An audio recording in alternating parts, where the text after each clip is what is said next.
ನಾನು ಅವರನ್ನು ಒಂದು ರೀತಿಯಲ್ಲಿ ಅಂದರೆ ಭಾಳ ಪ್ರೀತಿಯಿಂದ ತಮಾಷೆ ಮಾಡಲಿಕ್ಕೆ ನೀವು ಒಂಥರ ರಾಜ್ಕುಮಾರ್ ಥರ ಕಾಣ್ತೀರಿ ಆ ಥರ. ಯಾಕಂದರೆ ಕೆಲವು ಸಿನಿಮಾಗಳೆಲ್ಲ ಬಂತಲ್ಲ ಅದಕ್ಕೆ ಕೇಳ್ತಾ ಇದ್ದೀನಿ. ಮುರಳಿ ಸರ್ ನಮಸ್ತೆ. ನಮಸ್ಕಾರ ಜಯಪ್ರಕಾಶ್. ನಮಸ್ಕಾರ ಸ್ಮಿತಾ. ನಮಸ್ತೆ ಸರ್. ಈಗ ಈ ಇದರಲ್ಲಿ ಇವತ್ತಿನ ಏರ್ ಶೋದಲ್ಲಿ 100 ದೇಶಗಳು ಭಾಗಿಯಾಗ್ತವೆ. ಆಮೇಲೆ ಇದು ಕೇವಲ ನಮ್ಮ ದೇಶದ ಏರ್ಕ್ರಾಫ್ಟು ಅಥವಾ ಇದು ಮಾತ್ರನ ಬೇರೆ ಬೇರೆ ದೇಶದ್ದು ಕೂಡ ಪ್ರದರ್ಶನಗೊಳ್ಳುತ್ತಾ? ಇದು ಅಂತಾರಾಷ್ಟ್ರೀಯ ಮಟ್ಟದಲ್ಲಿ ಸಂಬಂಧಗಳನ್ನು ವೃದ್ಧಿಸಿಕೊಳ್ಳೋದಕ್ಕೆ ಯಾವ ರೀತಿ ಲಾಭ ಆಗುತ್ತೆ? ಇಲ್ಲಿ ಪರ್ಚೇಸ್ಗಳು ಹಿಂಗೆಲ್ಲ ಆಗುತ್ತೆ. ಯಾಕಂದರೆ ನಾನು ಶ್ರುತಿಯವ್ರ ಹತ್ರ ಹೇಳ್ತಾ ಇದ್ದೆ, ಬಾಕಿದೆಲ್ಲ ಎಕ್ಸ್ಪೋಗಳು ಹೆಂಗೆ ಅಂತಂದರೆ ನಾವು ಹೋಗ್ಬಿಟ್ಟು ಆ ಕಾರ್ ತಗೊಳ್ಳೋಣ, ಈ ಫರ್ನಿಚರ್ ತಗೊಳ್ಳೋಣ, ಈ ಜ್ಯುವೆಲ್ರಿ ತಗೊಳ್ಳೋಣ ಅಂತಿರುತ್ತೆ.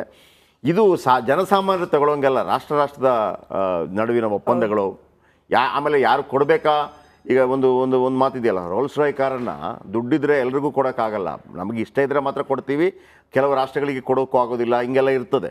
ಯಾವ ಕಾರಣಕ್ಕಾಗಿ ಅದನ್ನು ಕೊಡಬೇಡಿ ಅಂತ ಇನ್ನೊಂದು ರಾಷ್ಟ್ರಗಳ ಕಿರಿಕಿರಿ ಇರ್ತದೆ, ನೀವು ಅದನ್ನು ಕೊಡೋಂಗಿಲ್ಲ ಅಂತೇಳಿ. ಹೆಂಗೆ ನಡೆಯುತ್ತೆ ಸರ್? ಈಗ ನಾನು ಇದನ್ನು ಕೇಳ್ತಿರೋದು ಈ ವ್ಯಾಪಾರ ವಹಿವಾಟು ದೃಷ್ಟಿಯಲ್ಲಿ ನೀವು ಮಾತಾಡೋದಿದ್ರೆ ಆಮೇಲೆ ಮಾತಾಡೋಣ, ನಮಗೆ ಅದರ ಕಸರತ್ತುಗಳು ಇದೆಲ್ಲವೂ ಕೂಡ. ನಮ್ಮ ವೀಕ್ಷಕರಿಗೆ ಇದರ ಬಗ್ಗೆ ಬೆಳಕು ಚೆಲ್ಲೋದಾದರೆ ಎಷ್ಟು ಇಂಪಾರ್ಟೆಂಟ್ ಇದು ಅಂತಾರಾಷ್ಟ್ರೀಯ ಮಟ್ಟದಲ್ಲಿ ಸಂಬಂಧ ಸುಧಾರಣೆಗೆ ಮತ್ತು ವ್ಯಾಪಾರ ವಹಿವಾಟುಗಳಿಗೆ? ಜಯಪ್ರಕಾಶ್, ಮೊದಲನೇದಾಗಿ ಶ್ರುತಿ ಅವರಿಗೆ ನಮಸ್ಕಾರ. ನಮಸ್ತೆ ಸರ್. ಜಯಪ್ರಕಾಶ್, ಈ ಸಾರಿ 15ನೇ ಎಡಿಷನ್ ಆಫ್ ಏರೋ ಇಂಡಿಯಾ, ಅದರ ಥೀಮೇ ರನ್ವೇ ಆಫ್ ಬಿಲಿಯನ್ ಆಪರ್ಚುನಿಟೀಸ್. ಈ ಸಾರಿ ಬಹಳ ದೊಡ್ಡ ಮಟ್ಟದಲ್ಲಿ ಏರೋ ಇಂಡಿಯಾ ನಡೀತಾ ಇದೆ. ಒಟ್ಟು 100 ದೇಶಗಳು ಭಾಗವಹಿಸಿದೆ. ಇದನ್ನು ಹತ್ತತ್ರ ಒಂದು 10,000 ಎಕ್ಸಿಬಿಟರ್ಸ್ ಇದ್ದಾರೆ. ಒಂದು 7-8 ಹಾಲ್ಗಳಿದೆ. ಭಾಳ ದೊಡ್ಡ ದೊಡ್ಡ ಎಕ್ಸಿಬಿಟರ್ಸ್ ಎಲ್ಲ ಬಂದಿದ್ದಾರೆ. ಆಮೇಲೆ ಬೇರೆ ಬೇರೆ ದೇಶಗಳಿಂದನೂ ಏರ್ಕ್ರಾಫ್ಟ್ ಬಂದಿದೆ. ಬೇರೆ ದೇಶ ಅಂತ ಹೇಳೋಕ್ಕಾಗಲ್ಲ, ಅಮೆರಿಕಾ ಆಮೇಲೆ ರಷ್ಯಾದಿಂದ ಏರ್ಕ್ರಾಫ್ಟ್ ಬಂದಿದೆ. ನಮ್ಮದು ಬೇಕಾದಷ್ಟು ನಮ್ಮ ಇಂಡಿಜಿನಸ್ ಏರ್ಕ್ರಾಫ್ಟು ಇದೆ. ಒಟ್ಟು ನೋಡಿ, ಇವತ್ತು ಮೊನ್ನೆ ಇದರೊಳಗೆ ಫುಲ್ ಡ್ರೆಸ್ ರಿಹರ್ಸಲಲ್ಲಿ ನಾವು ಮಾತಾಡ್ತಿರುವಾಗ ಬೇರೆ ಬೇಕಾದಷ್ಟು ಜನ ಜೊತೆಗೆ ನಮಗೆ ಅರ್ಥ ಆಯಿತು. 1,60,000 ಕೋಟಿ ವ್ಯಾಪಾರ 25-26ನೇ ಇಸ್ವಿನಲ್ಲಿ ನಡೆಯೋ ಸಾಧ್ಯತೆ ಇದೆ ಅಂತ ನಮ್ಗೆ ಗೊತ್ತಾಯಿತು. ಅದರಲ್ಲಿ $30 ಮಿಲಿಯನ್ ಇದನ್ನು ವೆಚ್ಚದ ಎಕ್ಸ್ಪೋರ್ಟು ನಡೆಯೋ ಸಾಧ್ಯತೆ ಇದೆ ಅಂತ ಗೊತ್ತಾಯಿತು. ಈ ಸಾರಿ ಬಹಳ ದೊಡ್ಡ ಮಟ್ಟದಲ್ಲಿ ವ್ಯಾಪಾರ ನಡೆಯೋ ಸಾಧ್ಯತೆ ಇದೆ ಅಂತ ಗೊತ್ತಾಯಿತು. ಆದರೆ ಜಯಪ್ರಕಾಶ್, ನೀವು ಅಪ್ರಿಷಿಯೇಟ್ ಮಾಡಬೇಕು. ನೋಡಿ, ನಾವು ಎಷ್ಟೇ ಕಷ್ಟಪಟ್ಟರೂ ಏರೋ ಇಂಡಿಯಾ ಬಹಳ ದೊಡ್ಡ ಎಕ್ಸಿಬಿಷನ್, ಅದು ನಮ್ಮ ಏಷ್ಯಾನಲ್ಲಿ ಅತಿ ದೊಡ್ಡ ಏರೋಸ್ಪೇಸ್ ಎಕ್ಸಿಬಿಷನ್ ಅಂತ ನಾವು ಹೇಳ್ಕೊಂಡ್ರು ಅದಕ್ಕೆ ಸರಿಯಾಗಿ ನಾವು ಅದನ್ನು ಸಪೋರ್ಟ್ ಕೊಡದೇ ಇದ್ದರೆ ಅದನ್ನು ಯಾವ ಥರ ವ್ಯಾಪಾರನೂ ಸಾಧ್ಯವಿಲ್ಲ. ನೀವು ಇಷ್ಟೊತ್ತು ನೀವೇ ಹೇಳ್ತಾ ಇದ್ದೀರಿ, ಇವತ್ತು ಆ ಏರೋ ಇಂಡಿಯಾ ಯಲಹಂಕಕ್ಕೆ ಸೇರೋದೇ ಅಷ್ಟು ಕಷ್ಟ ಆಗ್ತಾಯಿದೆ. ನಾವು ಮೊನ್ನೆ ಫುಲ್ ಡ್ರೆಸ್ ರಿಹರ್ಸಲಲ್ಲಿ 8ನೇ ತಾರೀಕು ನೋಡಿದ್ವಿ, 2-3 ಕಿಲೋಮೀಟರ್ ಜಾಮು. ಅದನ್ನು ಯಲಹಂಕ ಗೇಟ್ ನಂಬರ್ 2ಗೆ ಸೇರೋ ಅಷ್ಟೊತ್ತಿಗೆ ನಮಗೆ ವಿಪರೀತ ಕಷ್ಟ ಆಗೋಯ್ತು. ಇಲ್ಲಿಂದ 4-5 ಗಂಟೆಗೆ ಬೆಳಗ್ಗೆ ಹೊರಟ್ರೆ ಅಲ್ಲಿ 8 ಗಂಟೆ ಹೊತ್ತಿಗೆ ಸೇರೋ ಸಾಧ್ಯತೆ ಇದೆ.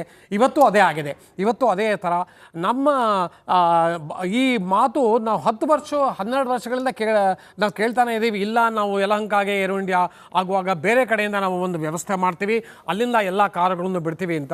ಅಲ್ಲಿ ಒಳಗಡೆ ವ್ಯವಸ್ಥೆ ತುಂಬ ಚೆನ್ನಾಗಾಗಿದೆ. ಇವತ್ತು ಕಾರುಗಳಿಗೆ ಬೇಕಾದಷ್ಟು ಪಾರ್ಕಿಂಗ್ ಜಾಗ ಇದೆ, ದೊಡ್ಡ ದೊಡ್ಡ ಎಕ್ಸಿಬಿಷನ್ ಜಾಗ ಇದೆ, ಆಮೇಲೆ ಬೇಕಾದಷ್ಟು ಏರ್ಕ್ರಾಫ್ಟ್ಗಳು ಪಾರ್ಕ್ ಆಗಿದೆ. ಅಲ್ಲಿ ಒಳಗೆಲ್ಲ ಬೇಕಾದಷ್ಟು ಸೌಕರ್ಯ, ಆಮೇಲೆ ಇದನ್ನೆಲ್ಲ. ಮುರಳಿ ಸರ್, ನನಗೆ ಒಂದು ಕ್ಯೂರಿಯಾಸಿಟಿ ಇರೋದು, ಈಗ ಸಾಧಾರಣವಾಗಿ ಈಗ ನಾವೆಲ್ಲ ಒಂದು ಯಾವುದಾದ್ರೂ ಬೈಕ್ ನೋಡೋಕೆ ಹೋದರೆ ಶಾಕ್ ಅಬ್ಸರ್ವರ್ ಹೆಂಗಿದೆ, ಆಮೇಲೆ ಸೀಟಿಂಗ್ ಕೆಪಾಸಿಟಿ ಹೆಂಗಿದೆ, ಟೈರ್ ಹೆಂಗಿದೆ, ಅಥವಾ ಕಾರ್ ನೋಡಬೇಕು ಅಂತಂದರೆ ವಾವ್ ಒಳಗೆ ಸ್ಪೇಷಿಯಸ್ ಎಷ್ಟಿದೆ, ಆಮೇಲೆ ಎಷ್ಟು ಜನ ಸೀಟಿಂಗ್, ಹಿಂಗೆಲ್ಲ ನಿಮ್ಮ ಇಂಟ್ರೆಸ್ಟ್ ಏನಿರುತ್ತೆ? ನೀವು ಇದನ್ನೆಲ್ಲ ಒಬ್ಬ ಏರ್ ಮಾರ್ಷಲ್ ಆಗಿರೋ ಕಾರಣಕ್ಕಾಗಿ ನೀವೇನು ನೋಡ್ತೀರಿ ಸರ್? ಯಾಕಂದರೆ ಅವತ್ತಿಂದ ಇವತ್ತಿನ ತನಕ ಹೊಸ ಈ ಥರ ವಿಮಾನಗಳೆಲ್ಲ ಬಂದಾಗ ನಿಮ್ಮ ಇಂಟ್ರೆಸ್ಟ್ ಏನಿರುತ್ತೆ ಸರ್? ಅದೇ ನಮ್ಮದು ಮುಖ್ಯವಾಗಿ ಇಂಟ್ರೆಸ್ಟು ಟೆಕ್ನಾಲಜಿ. ಅದು ಯಾವ ಥರ ಟೆಕ್ನಾಲಜಿ ಇದೆ ಅಲ್ಲಿ ಇದರೊಳಗೆ ಯುದ್ಧ ವಿಮಾನದಲ್ಲಿ, ಆ ಟೆಕ್ನಾಲಜಿನ ನಾವು ಯಾವ ಥರ ಬಳಸ್ಕೋಬೋದು, ಅದು ಯಾವ ಥರ ನಮಗೆ ಲಾಜಿಸ್ಟಿಕ್ಸು ಮೇಂಟೆನೆನ್ಸ್ ಕಾಸ್ಟ್ಗಳು ನಮಗೆ ಎಷ್ಟು ಆಗೋ ಸಾಧ್ಯತೆಗಳಿದೆ, ಇದು ನಮ್ಮ ಯಾವ್ಯಾವ ಥರ ವೆಪನ್ಸ್ನ ನಾವು ಇದನ್ನು ಯುದ್ಧ ಸಾಮಗ್ರಿಗಳನ್ನು ಯೂಸ್ ಮಾಡಿ ನಾವು ನಮ್ಮ ವಾಯ್ಸನ್ನೇ ಯೂಸ್ ಮಾಡ್ಕೋಬೋದು.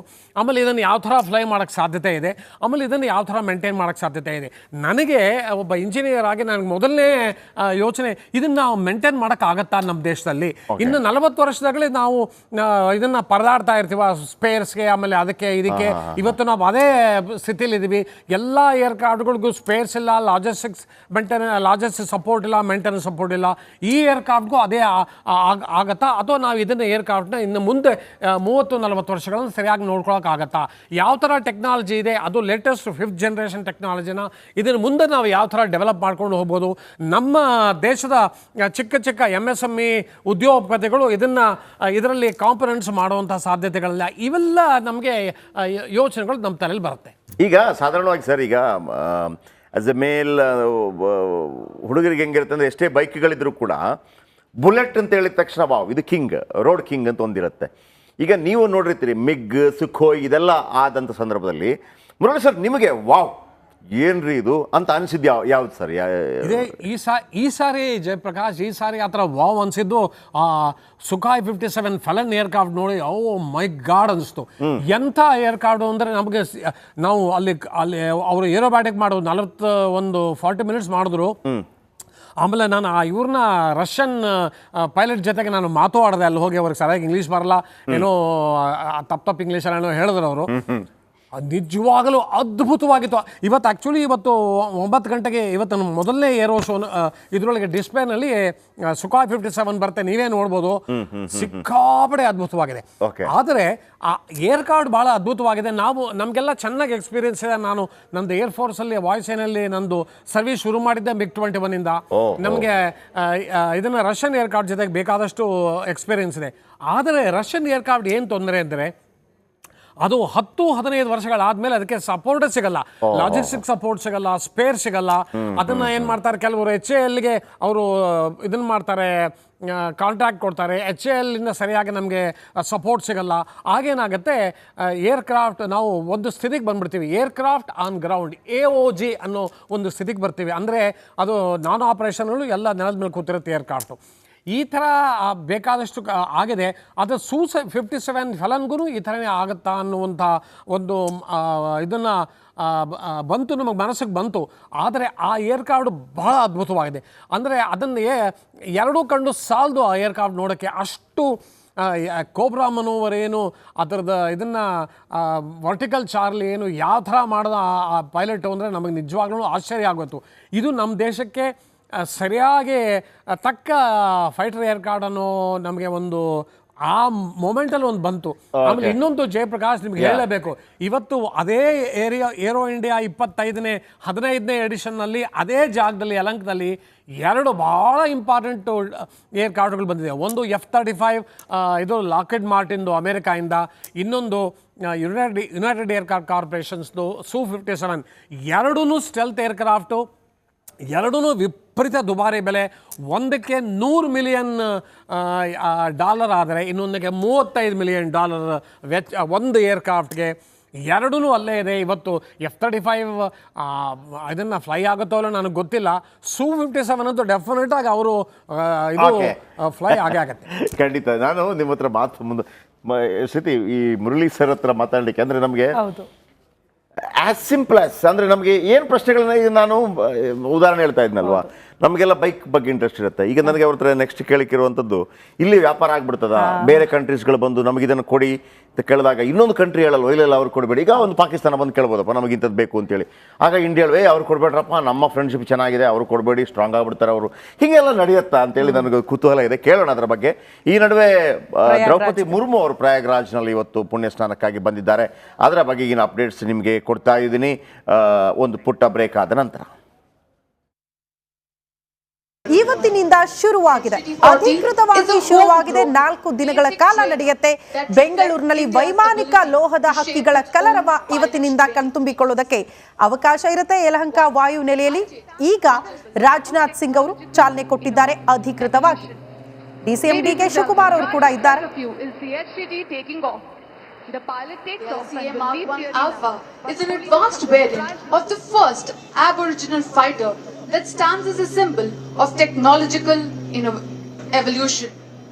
Ladies and gentlemen, right in front of you is the HDD taking off.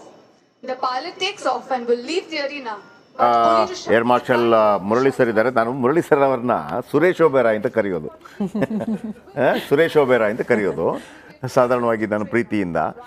Suresh Oberoi ಅವರು ಒಂದು ಕನ್ನಡ ಸಿನಿಮಾದಲ್ಲಿ ಈ ಯಾವುದರಲ್ಲಿ ಒಂದು ಸಿನಿಮಾದಲ್ಲಿ ರಾಜ್ಕುಮಾರ್ ಅವರ ಪಾತ್ರವನ್ನು ಮಾಡಿದರು. ಅದಕ್ಕೆ ನಾನು ಅವ್ರನ್ನ ಪದೇ ಪದೇ ಹೇಳೋದು, ಸರ್ ನಿಮಗೆ ಮಾಡ್ಬೋದಿತ್ತು ಆ ಪಾತ್ರವನ್ನು ಅಂತೇಳಿ. Once again welcome sir. ಈಗ ನನಗೆ ಈ ವ್ಯಾಪಾರ ವಹಿವಾಟುಗಳು ಹೆಂಗೆ ನಡೆಯುತ್ತೆ ಸರ್? ಈಗ ಇದನ್ನು ನೋಡಿದಾಗ ಅಲ್ಲೂ ಕೂಡ ವ್ಯಾಪಾರ ವಹಿವಾಟುಗಳು ನಡೆಯುತ್ತಾ, ಅಥವಾ ಈ ದೇಶಕ್ಕೆ ಕೊಡಬೇಡಿ ಹೀಗೆಲ್ಲ ಇರುತ್ತಾ? ಹೆಂಗೆ ನಡೆಯುತ್ತೆ ಸರ್ ಇದು? ನಿಮ್ಮ ಪ್ರಶ್ನೆಗೆ ಉತ್ತರ ಕೊಡೋದು ಭಾಳ ಕಷ್ಟ ಜಯಪ್ರಕಾಶ್ ಅವರೇ. ಯಾಕೆಂದರೆ ಇದೆಲ್ಲರಿಗೂ ಗೊತ್ತಿರೋ ವಿಷಯ, ಬಹಳ ವಿಪರೀತ ಪೊಲಿಟಿಕಲ್ ಪ್ರೆಷರ್ಸ್ ವಿಪರೀತ ಇರುತ್ತೆ. ಇವತ್ತು ನೋಡಿ, ಅದೇ ಏರೋ ಇಂಡಿಯಾನಲ್ಲಿ 2 ದೇಶಗಳು, ಯುನೈಟೆಡ್ ಸ್ಟೇಟ್ಸು ಆಮೇಲೆ ರಷ್ಯಾ ಎರಡನ್ನೂ ಭಾಗವಹಿಸಿದೆ.